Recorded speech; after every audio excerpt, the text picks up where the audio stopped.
On est mardi matin, je suis dans la voiture, c'est les embouteillages. Donc je me suis dit que j'allais vous faire partager un petit peu des choses en ce moment.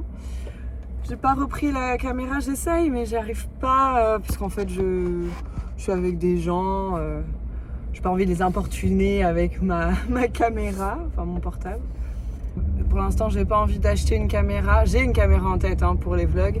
J'essaye de pas l'acheter parce que c'est un budget déjà que j'ai pas forcément tout de suite. Et puis surtout, à quoi ça sert d'acheter quelque chose si je suis pas vraiment sûre de m'en servir. Bah attends, il y a le mec derrière moi, gars, devant moi qui fait le... Il est grave lui, hein. Bah oui.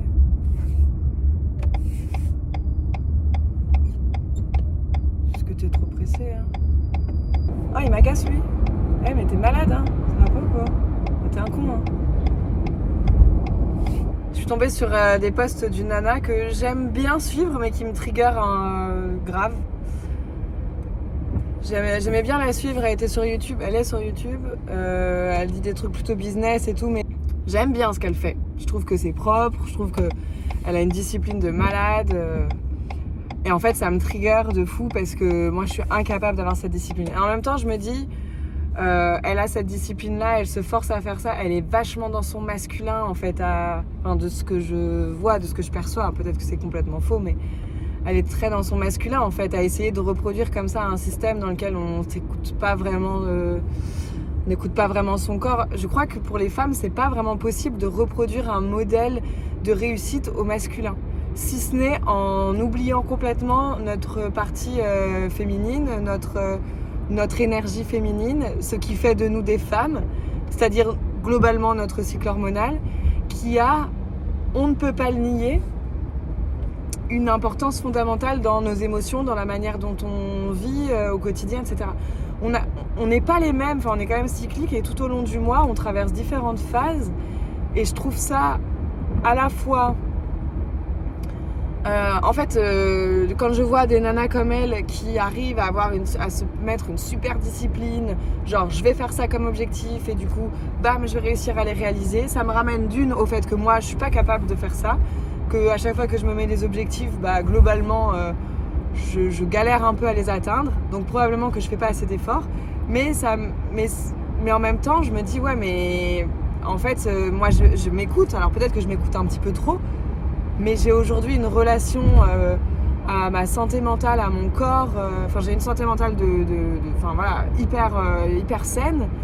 J'ai un très bon rapport à mon corps. Je m'écoute beaucoup. Enfin, je sais quand il y a quelque chose qui va pas, et en général, il n'y a pas grand chose qui va pas, quoi. Je vis vraiment en harmonie avec moi-même. Mais de ce fait, bah ouais, ça veut sûrement dire que ça veut dire que j'arrive pas à suivre des objectifs que je me pose mentalement, rationnellement, d'une part masculine chez moi qui a besoin de contrôler, etc. Et du coup, ouais, quand je la regarde, je me dis, bah mince, moi j'y arrive pas. Donc ça me renvoie au fait à mes échecs un peu, à ce que je vis comme des échecs, que je peux vivre comme des échecs à certains moments. Et en même temps, je me dis, je veux pas du tout ça, quoi. Mais c'est cette ambivalence toujours dans la vie. Et bref, elle me trigger. À chaque fois que je regarde un truc d'elle, là, je me dis, oh putain, elle arrive tout, elle est chiante, tu vois. Elle doit sûrement super bien travailler et tout. Et en même temps, ça arrive à un moment donné où j'ai dit que je voulais plus accompagner. Enfin, j'ai arrêté de promouvoir toute forme de coaching. Je continue de coacher, ça fait partie de mon métier tous les jours. Hein. Donc si on veut acheter, on peut toujours acheter. Mais j'arrête de vouloir les vendre, en fait. Et depuis que j'ai pris cette décision, je me sens quand même vachement plus légère. Beaucoup moins de brouillard intellectuel, brouillard mental. J'ai l'impression d'avoir beaucoup plus d'espace pour créer justement des vidéos ou de la musique. Enfin, vraiment être dans la création pure, plutôt du coup nourrir plutôt mon côté artiste qu'autre chose. J'ai plus envie de convaincre les gens qu'ils ont besoin de se faire aider. J'ai plus envie de leur parler de leurs problèmes. Je crois que c'est ça, j'ai plus envie de leur parler de leurs problèmes. J'ai envie d'inspirer, mais ça je l'ai toujours dit, hein, j'ai plutôt envie d'inspirer. Et de me concentrer sur vraiment la partie créative de moi, ma partie voyageuse, ma partie artiste, quoi, celle qui a envie d'être libre, qui a envie de faire un peu ce qu'elle veut. Et je trouve ça très agréable. Je suis une fille lacrymale, mais qu'est-ce que j'y peux? Paraît que c'est pas normal qu'un jour il y aura plus une larme dans le fond de mes yeux. Je suis une fille lacrymale, et même les jours heureux, je chiale quand ça va mal, et puis quand ça va mieux.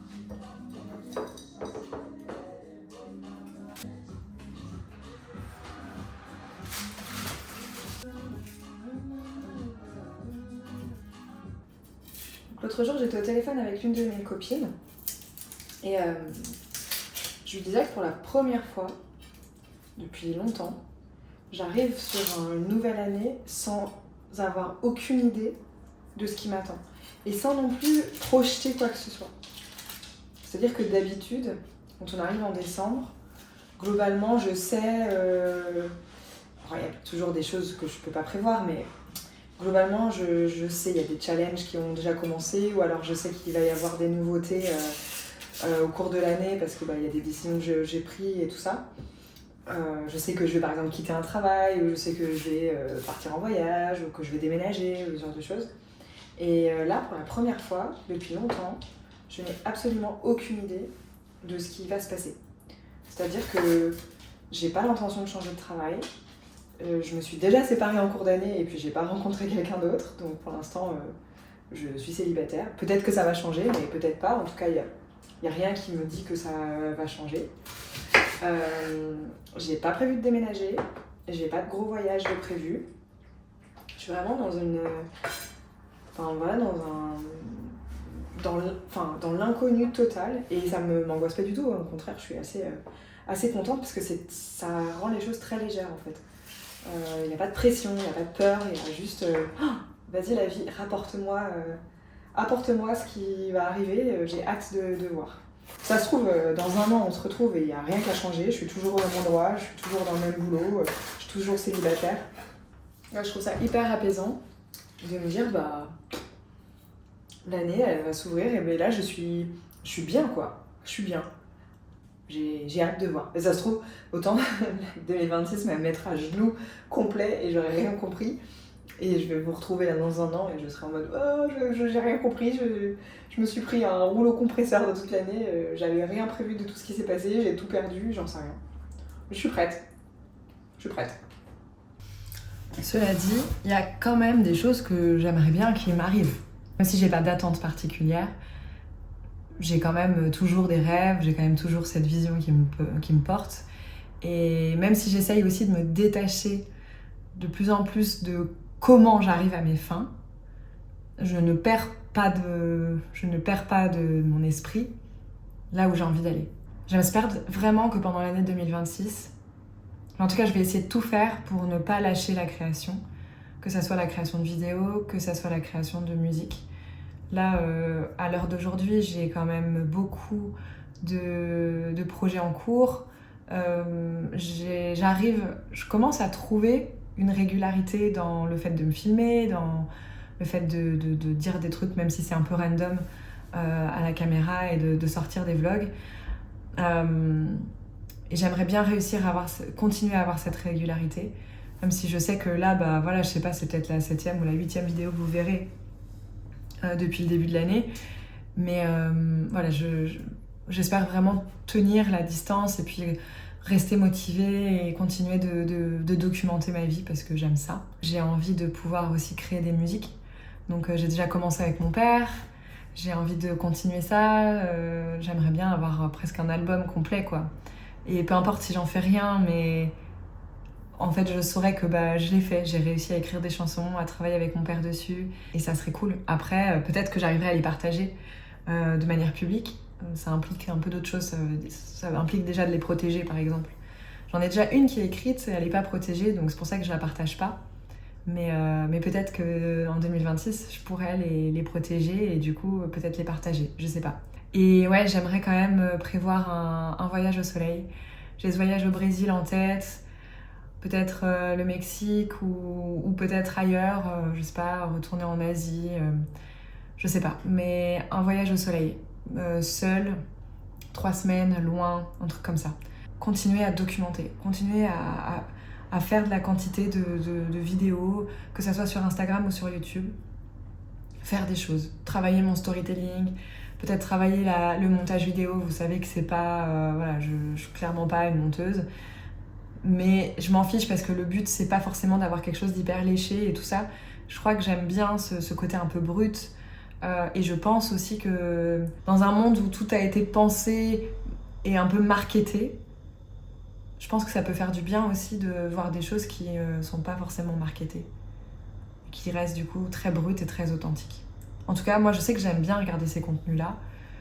J'aime bien regarder, je regarde souvent les Bina Vibe qui voyagent à travers le monde avec leurs 4 filles. Et j'aime bien leur contenu parce que justement ils sont bruts quoi. Enfin clairement mon talent c'est pas de monter des choses et j'ai pas envie d'apprendre plus que ça à le faire.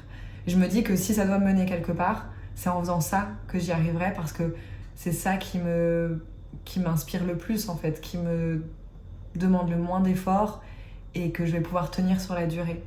Je vais retourner à faire mon plat. Ce soir, je mange un burger. Burger HelloFresh. Burger de champi glacé au balsamique avec des oignons caramélisés. Trop bien. Je sais que ça va être bon. Même si j'arrive pas trop à faire ce glaçage, c'est pas la première fois que je l'ai cette recette, mais le glaçage des champignons, j'arrive globalement jamais vraiment à le faire, mais c'est pas grave, c'est quand même bon. Charles ? Moi c'est Charles, j'ai 28 ans, je viens d'Angers, j'ai cofondé la radio 21 SSD